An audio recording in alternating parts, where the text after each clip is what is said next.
Hey, be obsessed or be average. My name is Sean, and I'm obsessed about building the Champions Playground. And I wanted to take the opportunity to introduce you to myself today and let you know about me and why this passion has been burning inside for so long. It started maybe we're 2024, so around 2011, with my then young son, who was a tennis player or trying to be a tennis player, loved playing the game. And we happened to go down to Florida for what was called the Eddie Hare and Orange Bowl series for the U12s, and he was playing in the qualifying draw. And so we go down, and I'm new to this whole tennis thing. I'm working in the software industry, and we are end up in Bradenton, Florida, where I am. Well, then Bolletary was, now IMG, and we are. It's a mad scramble to find courts down there, and you're looking all over the city because there's so many kids that come into from all over the world during this tournament to participate and play and see how they compare against other kids in the world. And so we were driving around with Jordan's coach and a couple other players looking for courts, and we eventually found one that one didn't look too busy. And off to the side was a whole group of kids in the parking lot. And they didn't look that old. They were maybe 10 to 15 years, 16 years of age, all in the parking lot, and they're in there doing sit-ups, burpees, crunchies, all on the asphalt. Not very typically, like I didn't see that at home. Kids on asphalt doing burpees, sit-ups, crunchies, no mats, no pads, just doing it right there. And so it was pretty impressive.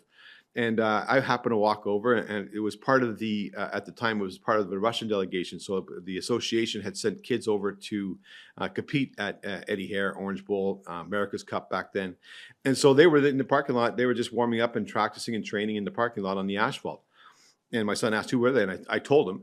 He said, "Oh, that's pretty cool. They're really dedicated." And so, anyways, the tournament goes on, and I think he won his first round, lost his second one, so got knocked out of the qualifying at Eddie Hare. And we then went down to the Orange Bowl, same kind of thing. Maybe won the first one, lost the first one. I can't remember. Doesn't matter. But had a great experience. Went over to America's Cup, won the first round in qualifying, lost in the second.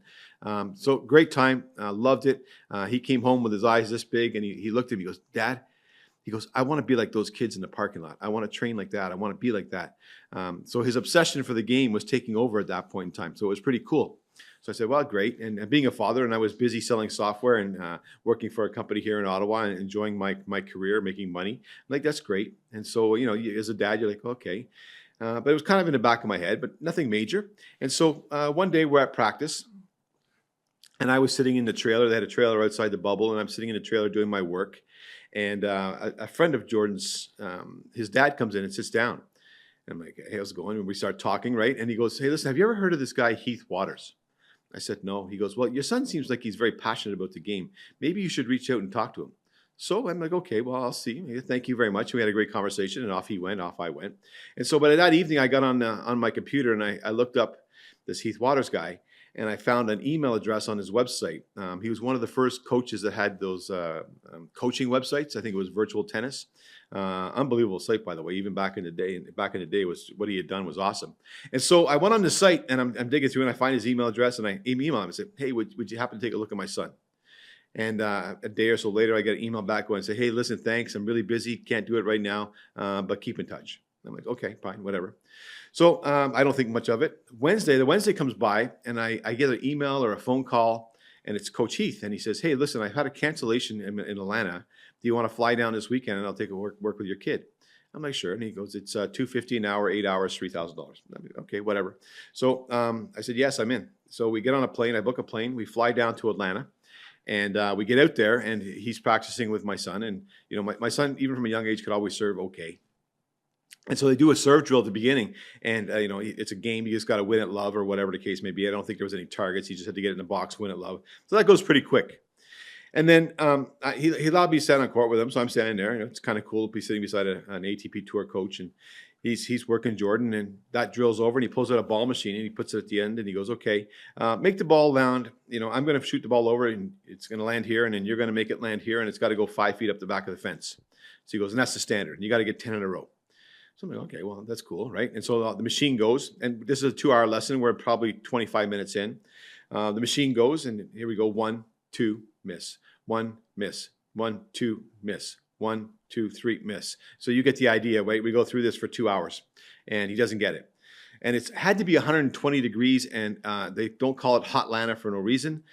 It was hot. And so anyways, we get into coach's car and we go for lunch. And I look over at my son Jordan, and he's beet red and he's dying. And he excuses himself at lunch and goes to the washroom, comes back, and he looks a little better. And so anyways, that was great. That was the first session. Then we go out and he hits the second session. He has a young gentleman, another player come and play. They're going to do coach match play. So they warm up, they do a drill at the beginning, and then they play match play. And what was pretty cool, it was designed that Jordan was probably going to win this one. So Jordan wins the match play. It's all coach. Coach Heath coaches him behind the thing. He gives him pointers, tips, so on and so forth. And it's great. We shake hands. End of the day. We come back the next day. Same thing. Machine comes out. Now I will give him this. He was different when I first met him. He sat down when we first met him. He had a big screen like the one here on my left, and he was showing Jordan exactly what he wanted to accomplish with this type of ball. So the visual was already there, and what he wanted to do was already there. So I should go back and have said that. So I apologize. So we get to day 2, and we walk out, and Jordan gets on the court. It's the same thing, right? He does his serve drill, and then he pulls out the ball machine to the forehand side. And he goes, okay, it's got to hit here and go 5 feet up the fence 10 times in a row. That's the standard. So boom, right? We go 1, 2, boom, miss, 1, 2, miss, 1, 3, 4, 5, miss, 1, 2, 3, 4, 5, 6, miss, 1, 2, miss, right? And again, the whole idea, 2 hours later, practice is over, right? So again, he didn't make it. We go out to lunch, we have a good conversation, we talk about tennis, right? And then we come back in the afternoon, and now he has another young player come in, and this was definitely designed for Jordan not to win. This kid was very strong. He goes out, they play, he gets information, they do a drill, they play their sets, and we do a conversation after. We shake hands, we part our ways, and we get ready for the next day. Now, it's all very exciting. I mean, Jordan's doing things, he's having great, but we back the next day, and same thing. Get on court, do our serve drill. I say he does his serve drill, and then we go out and he does his forehand drill. Now, I'm going to say within 20 minutes, he managed to hit the 10-ball standard. I'm like, all right, we're going to get to do something else now. It's going to be cool. Well, I'll learn, but from the ATP Tour coach, it's going to be really cool. Nope, machine goes on the other. He just changes the angle of the machine. He puts Jordan on his backhand side. He goes, okay, 10 balls go here to this part of the fence, and when you get that, you've hit the standard. Machine goes. Okay, and he's not giving a lot of instruction, to be honest with you. He's just saying, hey, he's giving advice, but nothing technically deep, right? And he's pushing him. And I would say maybe it took Jordan probably 45 minutes, and he had hit the backhand standard. So it's great. I'm like, oh, awesome. We've done the 2 forehand and a backhand. We're going to move on. Yep. Okay. Now he comes out and he does another quick drill with forehand, backhand stuff, and that practice is over. I'm like, okay, that was cool. All right, whatever. Great job. Okay. I'm proud of my son. He's working his butt off. And then we go to lunch. Another great conversation, talking tennis and learning all about his history. And then we go back in the afternoon, and again, it's match play. And it was an even match, and it was great. And that was the afternoon. We shake hands, right? It's the end of the session. He thanks me very much. Jordan thanks him very much, vice versa. Very nice pleasantries. And we head back home. And I'm thinking, well, that's it. That was the end of it. Whatever the case may be. We went down there. We talked to him. Good experience, I guess. I'm out $3,000. But it was a great time. So we get back home. And I'm thinking nothing about it. I'm back to work. I'm plugging away doing my job. And I get an email from Coach Heath. And he goes, hey, listen, thank you very much for coming down to Atlanta. It was great meeting you guys. And I just wanted to let you know that, there wasn't a lot of coaching at this session. I just wanted to see how hard and how dedicated your son would be to what I was asking him to do. And so I'm like, oh, okay, great. He goes, and then he goes on, he can come anytime that he wants to come and train with me. So that was the beginning of a long-term relationship and eventually a mentorship. And so we continued to go down and visit with Coach Heath quite often for a little while. And then what I did is at some point in time, I'm working. I can't go every weekend down there or whatever the case may be. So I reached out to Jordan's then coach. I said, hey, listen, this gentleman is doing some special stuff down in Atlanta. I will pay for you to come down there and learn what he's doing and bring it back, and then you can use it anywhere. And I guess he was busy, but unfortunately he said no. And I was coming from a football background with all the video study, the analytics, and Coach Heath was leveraging this stuff. I'm like, I think this is probably the better direction. I could be wrong. As a parent, sometimes we make mistakes, right? But I went, hey, okay, we're gonna make the choice to go down and work with Coach Heath, and we did. And so we kept going back and forth to Atlanta. I don't know how much it cost me, but we kept going back and forth to Atlanta on weekends whenever I could. Jordan would down and stay with coaches down there when he could. And he was learning this ACE system from the coaching team down there and Coach Heath. And it was awesome. And he was coming back and he was starting to get better results and better results and better results. And I really liked what I was seeing. And so, but there became a point financially where you're like, well, I can't just, for me anyways, maybe not for some of you, but I couldn't just keep sending him down there. I mean, it was just costing too much money. So I had to make a decision. I went down one time with Jordan. I said, "Hey, listen, Coach, would you teach me what you're doing and how you're doing it?" And he looked. He says, "Listen, I have a coaching certification program over the next 6 months that's just starting. Do you want to join in?"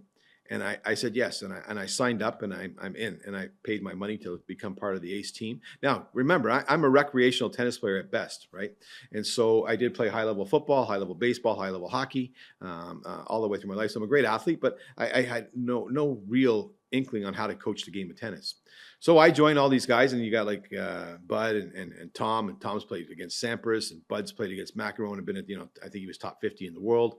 These guys are all coaching, and there I am out there coaching with these guys, learning the system, just like they are.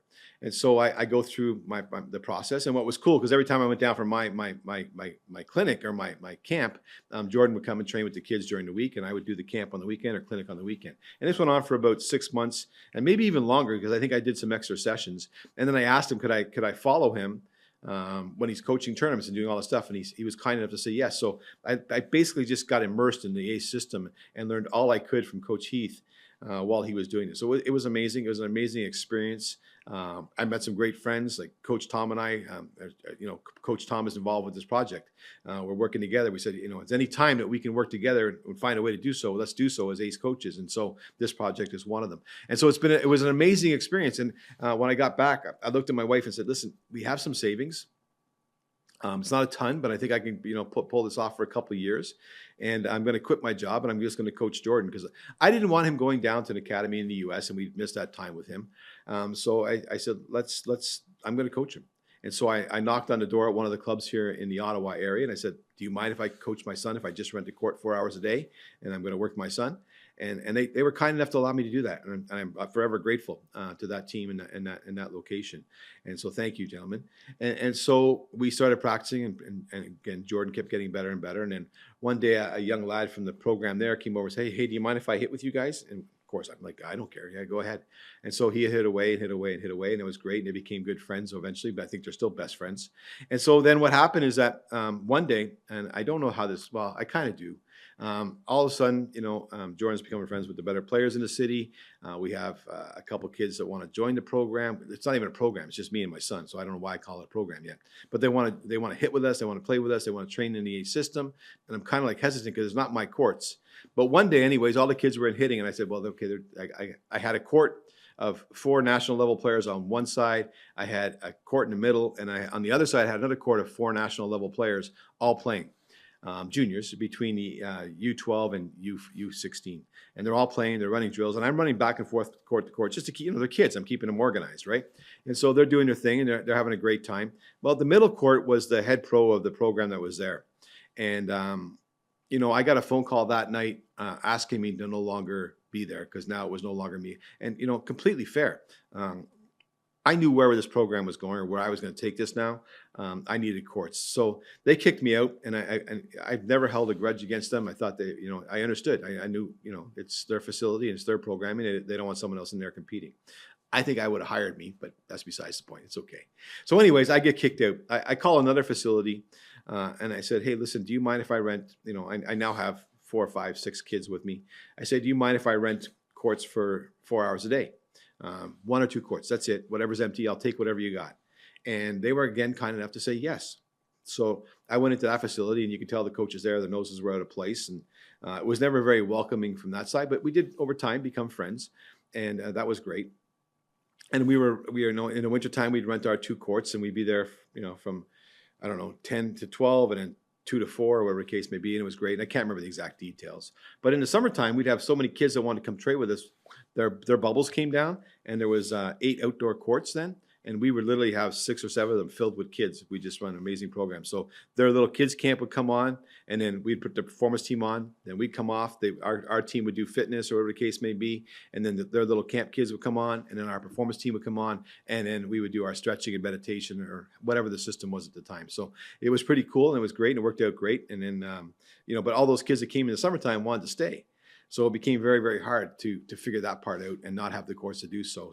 But we managed. We kept plugging away. So, but what happened eventually is that particular facility got sold, and by the time it got sold, we probably had close to 30 kids in the program, if not more, and others looking to get in. And so it got sold, and we tried to make a deal with them to organize and allow us to stay there, but they didn't want any high performance tennis. They just wanted to rent courts. And that was fine. I mean, that's their decision. So now we're in a panic because we were very close, we thought, to making a deal with them, and they changed their mind at the last minute. So it's now October in Canada. And I don't know if some of you have been to Canada, but when it hits October, it starts to get cold. By November 1st, we're usually off the outdoor courts. Clay for sure, hard, maybe you get a week, right? And then it gets cold. It's just too cold on the hands, so you got to stop for most people. And so we have a month to determine, do we just close the business, go back to work? What are we going to do? I had a good friend, Ray, who was handling all the training on the fitness side and performance side. And he was quite enthusiastic about maybe we can build something together. And I'm like, yes, I think we can. So we shopped around really quickly, and that was part of the problem to this venture. But at the end of the day, you live and learn, right? You learn from what it was eventually a failure. And so we found a 35,000 square foot warehouse, and we put some money down on this place. We'd had no idea how to negotiate leases and so on and so forth. So we made a big boo-boo there. And we put money down on this place. We pulled up, we raised $150,000 in capital from ourselves and from investors. We put down 3 indoor courts. We brought in a makeshift gymnasium in the back, so we had track turf, $80,000 worth of turf. We had, racks and weights from the gym that he was at. We had our treadmills. We had all kinds of stuff. So we had the inner workings of what would be an amazing performance facility. And it was very, hey, you didn't deserve the highest of the highest of the highest standards yet. Right, you're coming in here and you're going to grind, and that's what it looked like. The courts were amazing. There were some soft spots because we didn't have time to really get all the flooring done, but it was bearable. We could play tournaments there, no problem. Lighting was, the lighting was going the wrong way, so the ball would go up and high, and you'd lose it in the lights. But you know what? It didn't matter. We were there to train. It was an amazing experience. We got it open within, I think it was like 2.5 months, like the record time, and we were running away. And now it was amazing. We were up to 75 kids in the program. The tennis was doing great. I know I was coaching like 12 hours a day on Saturdays and Sundays, just private lessons, trying to get all the kids through their privates. I had young coaches, my son and his buddy, helping me out. We had a great pro from the other facility that I was at, Zhenya, who's part of the OTA, a great guy. He came in to help us out. Wish we could have done more with him overall. And so it was a great experience. Unfortunately, the business aspect kicked in, and we needed to have the ability to have had a better lease and so on and so forth. And we were very close. Like we had a loan lined up to cover all our debts. And then they came back last minute again and said, we need another $100,000 in collateral. And unfortunately, we were just tapped out, right? That was it. We tried negotiating with the landlord. So we got about 10 months in, and unfortunately, we just couldn't keep it open. And so it had to close. But man, oh man, they talk about learning from your failures. Did I ever learn? And so as I looked to build the Champions Playground, we knew exactly what we wanted to do. And it's, that was 2017 when we closed that facility. So it's been 8 years now. And the dream has never stopped. The passion has never stopped. It was just making sure we had all the ducks in a row. We've looked at properties. We've had offers on properties. We've done all kinds of things. But if it didn't line up properly, it didn't happen. And so because when we open this up, we want to make sure that every single athlete that comes to us can come and train in this system for as long as they want, and it's not going away, right? So this whole process of me growing throughout has done amazing things. The people that I've met, the mentors that I've been able to work with, it's just been spectacular. It's formed who I am. And I really am grateful and thankful to everybody who helped me get to this part in the journey. And we are really looking forward to building this Champions Playground. And this Champions Playground, let me tell you, it is designed with best practices in mind. I've had the opportunity over the last 7 years to continue to travel and work off hours. So I have a full-time day job working my butt off there. And then after hours, I coach, and on weekends, I go to tournaments and do everything I can. And it's really cool. And so I've had the opportunity to keep moving forward and learning and seeing what's best class look like. What are they doing here? How are they doing it there? I've met amazing partners, Playsight, Babolat, Diadem, who else is in there? Gata Tennis. Coach Heath, of course, John Williams from Axon Sport Performance. And by the way, good luck tonight because I think you're playing in the semifinals of the women's doubles. You have Taylor Townsend, he coaches Taylor Townsend, so they're in the semifinals of the Aussie Open. Good luck, my friend. All the best. And so, I've been able to have these people around me, and we've kept this dream going. I've worked with some of the best vision coaches in the world during the COVID to learn about how to train the brain, right? So it wasn't anywhere near a waste of time. I've been so inundated with information from great people that it's all going to go into the Champions Playground. And that's why I said the other day when we did first introduction, someone said, hey, listen, I know we're world class. And I said, buddy, you have no idea what world class looks like. And I'm honest because you know what? I've been out there. I've been talking to the best people in the world. One thing about me is if there's something that's great, I'm going to call the person who invented it or made it or is working with it and find out how they're doing it. And I'm going to stay on them until I find out. So I got all this information. I shouldn't say because my team has all this information around vision training, video analytics, what's working from a health perspective, what technologies do we need to have in the location to help our athletes become the best. And that's whether you're a 5-year-old, a 75-year-old, a pickleball player, a padel player, it doesn't matter, right? These technologies are across, right? These systems for vision and training are across the board, right? So we can build that Champions Playground with everybody in mind. And then I was lucky enough a couple of years ago when we had bid on another piece of property to find that fell through is to find Mr. Aaron Markle, who you met last week in the last episode. And they had just taken over Hammond Hill, which was that glamping site he discussed and has the tiny homes on it, and it's 62 acres. What a location to add more outdoor courts and potentially indoor courts later as well. What a spot. We have everything out there. We have hills, we have training facility, we'll have courts out there, we'll have the cameras, it's just going to be unbelievable. I'm so excited for this Champions Playground to get built. We're looking forward to it, and I can't wait to have you there. So listen, thanks for allowing me the opportunity to ramble on. I wanted you to know who I was because I think it's important to understand, hey, if we ever send our kid there, this is the guy who's running it. This is the team that he has around him. Oh, by the way, Coach Heath is now a mentor and consultant on the program. So he's going to help us to put all the systems in place to make it very scalable across the board. And we're looking forward to having him work with us. And then, of course, John is also a consultant. So Taylor's coach and the founder of Axon Sport Performance is also a consultant and shareholder of the company. So we're putting the best people on the bus to make this simply outstanding. So listen, thank you so much for your time. Really appreciate it. Hope you got something out of it. Please like, comment, even rude remarks. We learn from everything. So thank you so much and have a wonderful day.